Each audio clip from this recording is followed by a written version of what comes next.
The morning they voted me out of my own company, my brother-in-law slid a single sheet of paper across the boardroom table and said, "It's nothing personal, Kara. It's just business." Then he smiled, the small, satisfied smile of a man who thinks he's just won something he can never lose. I remember looking down at that paper, at the signatures already on it, at the little colored tabs marking where I was supposed to sign away 11 years of my life, and I remember the strange calm that came over me. Not the calm of defeat, the other kind, the kind you feel when the fog finally clears and you can see the whole battlefield at once. Because they thought they were taking everything from me. What they didn't understand, what none of them understood sitting around that table in their good suits, was that they just handed me the one thing I'd never had while I worked for them. Nothing left to lose. But let me back up. Because the story of how a 39-year-old woman got forced out of the company she built with her own hands, and then built a second one that put the first out of business, doesn't start in that boardroom. It starts 11 years earlier, in a garage, with a good idea and a family I trusted. My name is Kara Whitman. I'm 39 years old, and before all of this, I spent 6 years in the United States Army as a logistics officer. My job was supply chains, moving the right things to the right people at the right time, across terrain that fought me every step of the way. I learned in the Army that logistics is invisible when it works, and catastrophic when it fails, and that the people who understand it are the people who quietly hold everything together. That skill, it turned out, was worth a great deal in the civilian world. It just took a betrayal for me to find out exactly how much. When I left the service, I came home to Ohio, and I had an idea. A simple one, really. A company that would handle warehousing and last-mile delivery for small and mid-size manufacturers. The business is too small for the giant logistics firms to care about, and too big to handle it themselves. I'd seen the gap in the market clear as day. What I didn't have was money. My sister Diane and her husband Paul had money. Paul had done well in regional banking, and Diane had always been the sibling with the steady, comfortable life while I was off deploying. When I brought them the idea, they were enthusiastic. We'd build it together, they said. Family.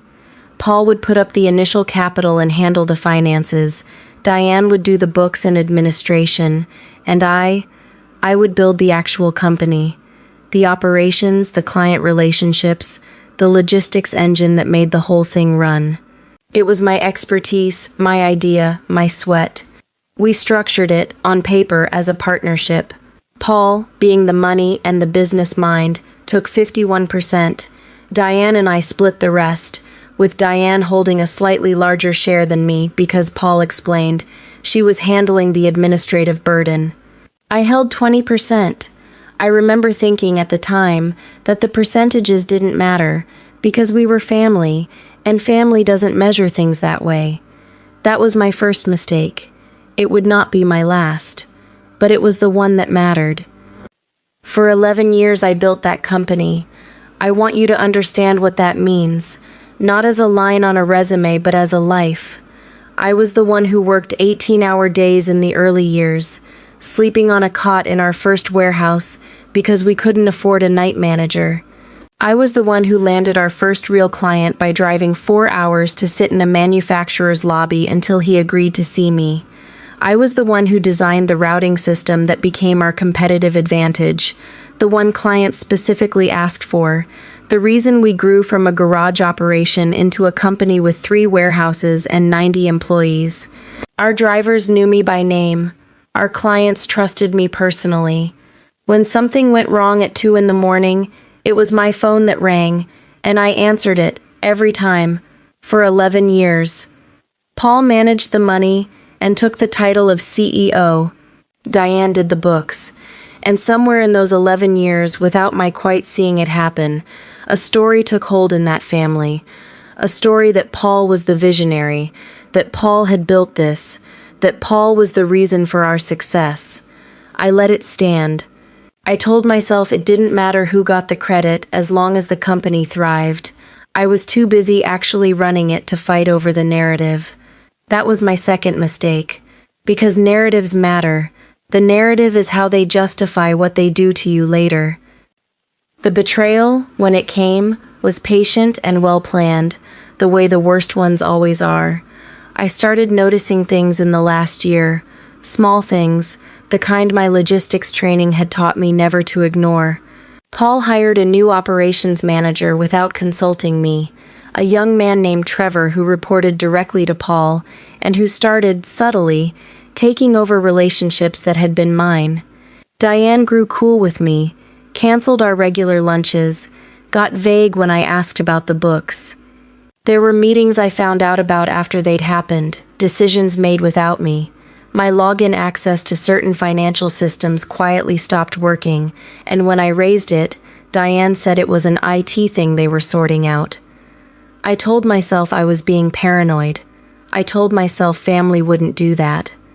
I explained it away, the same way I'd explained away the percentages and the narrative, because the alternative was too painful to look at directly, that my sister and her husband were maneuvering me out of the company I'd built, and that they'd been doing it for a long time. Then came the board meeting. It was scheduled as a routine quarterly review.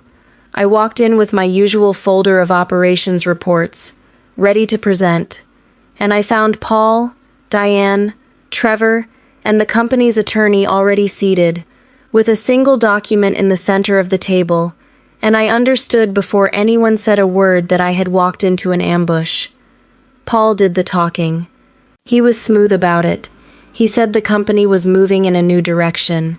He said my role had become redundant now that they had strengthened the management team, meaning Trevor. He said that, given the partnership structure, he and Diane together held the majority, and they had voted to buy out my 20% and end my involvement with the company. Effective immediately.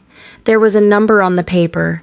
It was insulting, a fraction of what my share was actually worth, calculated on terms Paul had clearly designed to lowball me. And there was a non-compete clause, aggressive and broad, that would prevent me from working in logistics anywhere in the region for 2 years. "It's nothing personal, Kara," Paul said, and slid the paper toward me. "It's just business." Diane wouldn't look at me. My own sister sat there and studied the table, while her husband dismantled 11 years of my life. I did not scream. I did not beg. I did not, as every cell in my body wanted to, flip that table over. 6 years in the army, and 11 years running a company under pressure, had taught me that the person who reacts loudest in a crisis is almost never the person who wins it. So I picked up the paper. I read it, slowly, all the way through, while they waited, and then I set it back down, unsigned. "I'd like some time to review this with my own attorney," I said. My voice was perfectly steady. "That's my right, and I'm going to take it." Paul's smile flickered, just slightly. He'd expected me to crumble, or to rage. Either one would have been useful to him. He hadn't expected calm. "Of course," he said. "Take a few days. But the decision's made, Kara. This is just paperwork now." "I understand," I said. And I gathered my folder, and I stood up, and I walked out of the company I'd built with a straight back and dry eyes, and I did not let a single one of them see me shake until I was in my car in the parking lot I'd chosen the site for, 11 years earlier. I sat in that car for a long time. And then, somewhere in the middle of the worst morning of my professional life, the calm settled over me, the real calm, the battlefield calm, because as I'd read that document, one thing had jumped out at me, the way a number that doesn't belong jumps out at a logistics officer. The non-compete clause. It was aggressive. It was broad.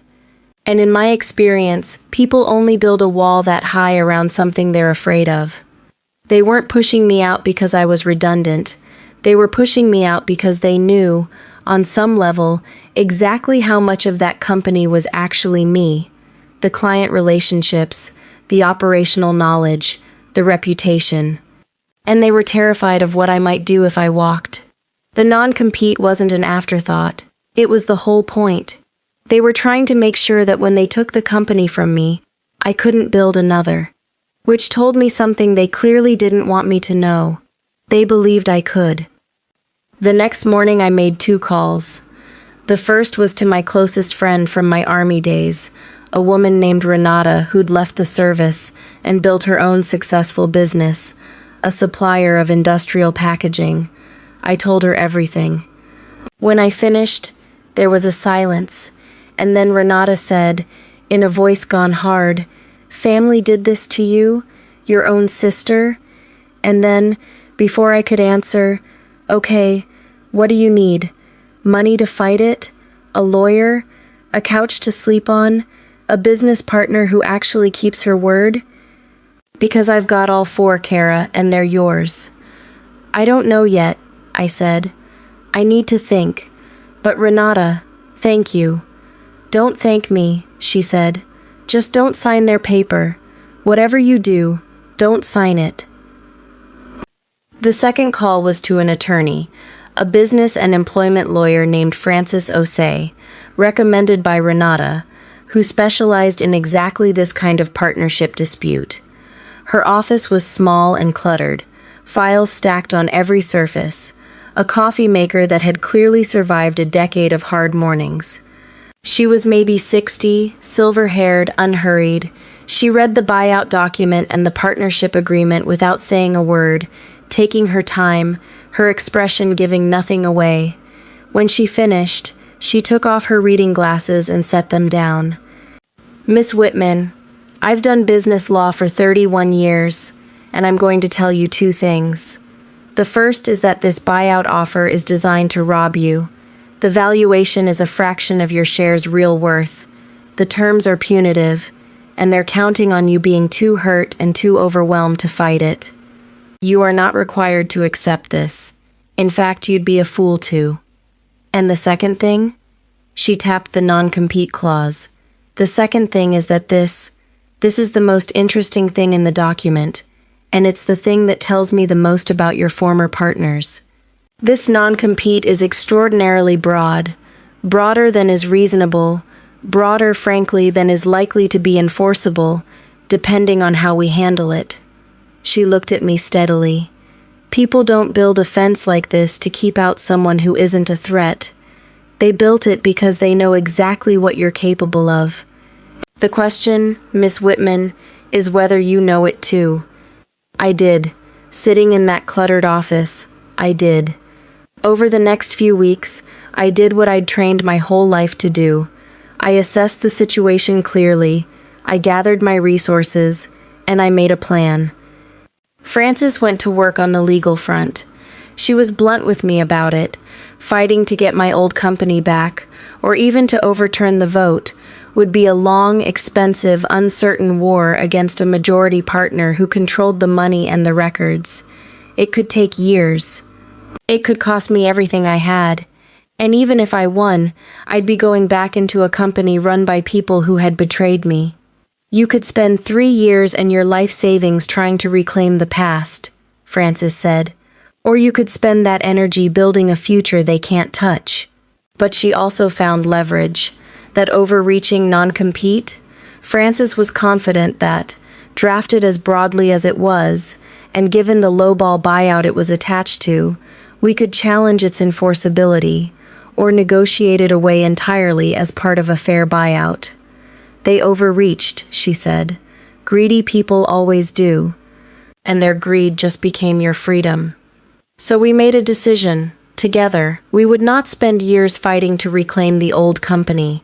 Instead, Frances would negotiate hard for a fair buyout of my 20%. The real value, not Paul's insulting number.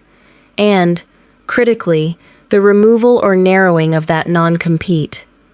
Paul, it turned out, was so eager to be rid of me cleanly, so confident I was beaten, that he took the bait. He paid a fair price to get my signature and my silence, and he agreed to soften the non-compete to something narrow and short, because his attorney warned him the original wouldn't hold up and a fight would cost more than it was worth. He thought he was buying my exit. He was actually funding my return. Because here's what Paul never understood. You cannot put a non-compete on the thing that actually made that company work.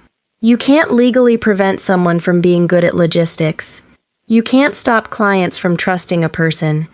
You can't own an idea that lives in someone's head, or a reputation earned over 11 years of answering the phone at 2 in the morning. Paul had bought the warehouses and the trucks and the name. He thought he'd bought the company, but the company had never been the warehouses. The company had been me. The weeks after I signed were the hardest of my life, and I won't pretend otherwise. There were mornings I woke up and forgot, for a few seconds, that it was gone, and then remembered, and felt the loss like a physical weight. There was the grief of the company itself, 11 years of my life, the thing I'd built from a cot in a warehouse, but underneath that was a deeper grief, and it had my sister's face, because I could survive losing the company. What I wasn't sure I could survive was losing Diane. I kept replaying it, her, at that table, unable to look at me. I called her once, in those first weeks. I don't know what I hoped for. An apology, maybe. An explanation. She let it go to voicemail. She never called back. That silence hurt worse than anything Paul ever did, because Paul was just a man protecting his interests. But Diane was my sister, and she'd chosen him, and the money, and the story where they were the visionaries. She'd chosen all of it over me. But something else grew in those weeks, alongside the grief. Purpose, because I wasn't beaten. I had a fair buyout in the bank, a narrow non-compete I could work around, 11 years of knowledge in my head, a best friend who'd offered to partner with me, and a client list. Not the physical list, which belonged to the old company, but the relationships, which belonged to me, full of people who trusted me personally and had no particular loyalty to Paul. And I had one more thing, the thing Paul had accidentally given me. Nothing left to lose. When you've already survived losing the thing you thought you couldn't live without, a strange freedom opens up. There's no fear left of the thing you were most afraid of, because it already happened, and here you are, still breathing. So I started again. Renata and I founded the new company together as true equal partners, 50-50, in writing, with terms so clear and so fair that neither of us would ever have to wonder where we stood. We were smaller than my old company, at first. Much smaller. We ran the early operation out of a single leased warehouse with a skeleton crew, but I knew exactly how to build a logistics company, because I'd done it once already, and this time I made none of the mistakes I'd made before. This time I owned my share. This time the story was true. And then I did the thing that Paul, in all his confidence, had never seen coming. I picked up the phone, and I called my old clients, the manufacturers who trusted me, who'd been asking for me personally for years, who'd been unsettled by the changes at the old company since I left. I didn't badmouth Paul. Francis had been clear about staying clean, and besides, I didn't need to. I just told them, simply, that I'd started a new company, that I was running operations personally the way I always had, and that I'd be honored to earn their business. They came, not all at once, and not all of them. But the ones who mattered came, because they'd never really been loyal to the company. They'd been loyal to the person who answered the phone at 2 in the morning, and that person wasn't at the old company anymore. Within a year, we'd landed 3 of my old company's largest accounts. Within 2, we'd landed several more, and we'd grown to 2 warehouses and were hiring the good people the old company was losing, including, I'll admit with some satisfaction, a few who'd watched what Paul did to me and decided they didn't want to work for a man like that. The old company, meanwhile, struggled. Not because I sabotaged it. I never did. Not once. And Francis made sure of it. It struggled because Paul had made a fundamental error. He'd mistaken the scaffolding for the building. He had the warehouses and the trucks and the name, but he'd pushed out the person who actually knew how to run it, and he'd replaced her with Trevor, who was fine at taking orders and hopeless at the 1,000 invisible judgment calls that logistics requires. Clients left, service slipped. The routing system I'd designed started to fray without the person who understood it. The company that had taken me 11 years to build started coming apart in a fraction of that time, because the thing that had held it together had walked out the door with a straight back and dry eyes. I did not gloat. I want you to know that, because it's the part I'm most proud of. There were moments I wanted to, moments when I'd land an account Paul had counted on, and the old anger would flare, and some small ugly part of me wanted to call him and say, "See?" But I never did. Building something real is the best answer to someone who tried to destroy you, and it's an answer that requires no cruelty at all. I was too busy building to spend my energy tearing down. And besides, I'd learned something in those 11 years and the betrayal that ended them. The desire to make someone else lose is a cage. I didn't want Paul to lose. I just wanted to win, honestly, on my own terms, and I did. About 3 years after that boardroom, my sister Diane called me. I almost didn't answer, but she was my sister, and I did. Her voice was small.